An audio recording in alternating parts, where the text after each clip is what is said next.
Ayan, eto na nga kanina, may tinanungan tayo na ano na ang next kay Kim? Kasi itong What's Wrong with Secretary Kim, alam naman natin nag-last taping day na ito, 'di ba? Pero nandun ako sa part na doon sa nag-team building sila, 'di ba? At saka yung umulan na ang ganda-ganda talaga na eksena, sabi nga nila the best daw talagang adaptation ng What's Wrong with Secretary In fairness, talagang dekalidad daw talaga. Nakita ko diba yung pagkukumpara yung sa original tsaka yung ang ganda-ganda talaga ng pagkakagawa, di ba? Lalo na yung umulan, yung ginamit ni yung kanyang blazer o jacket o blazer na sinilong niya si Kim, 'di ba? Napakaganda talaga nung angulo na 'yon, 'di ba?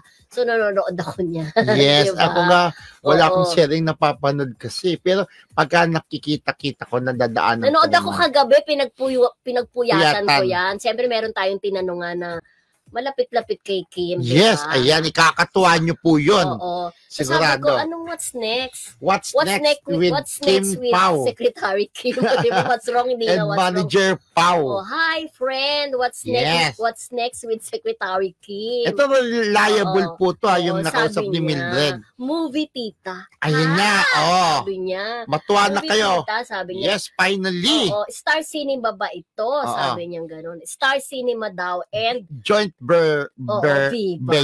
Oo, sabi niya Viva, how true Siyempre ito lang naman ay sinasabi niya.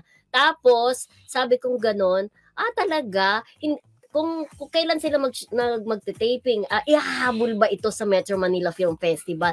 Sabi niya malabo kasi may cut din na. So parang kinumpirma niya na to, meron ding cut din talaga.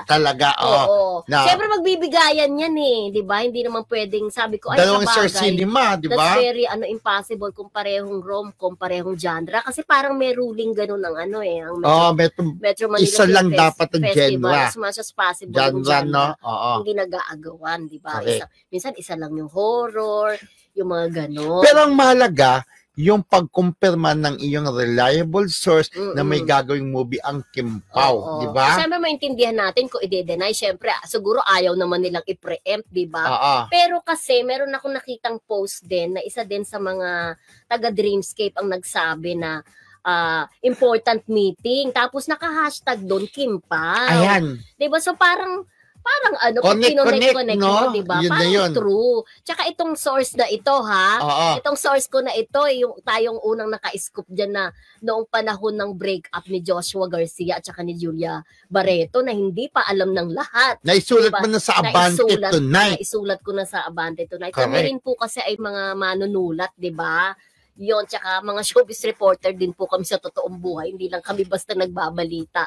Yun nga ang ikatutuwa ng mga Kim Pao na at kung i-connect mo din yung birthday message ni Paolo Abilino kay Kim, sinabi niya na marami pa tayong pagsasamahan. Diba? So yun This year. Baka isa na yung pelikula. Ano pa ba ang i-wish ko sa'yo? Nasa'yo na ang lahat. Nasa'yo na ang lahat. Ganon. In fairness na kay Kim na beauty, talent, yayamanin, di ba? Pero excited ako kung ano kayang klaseng movie ang gagawin nila.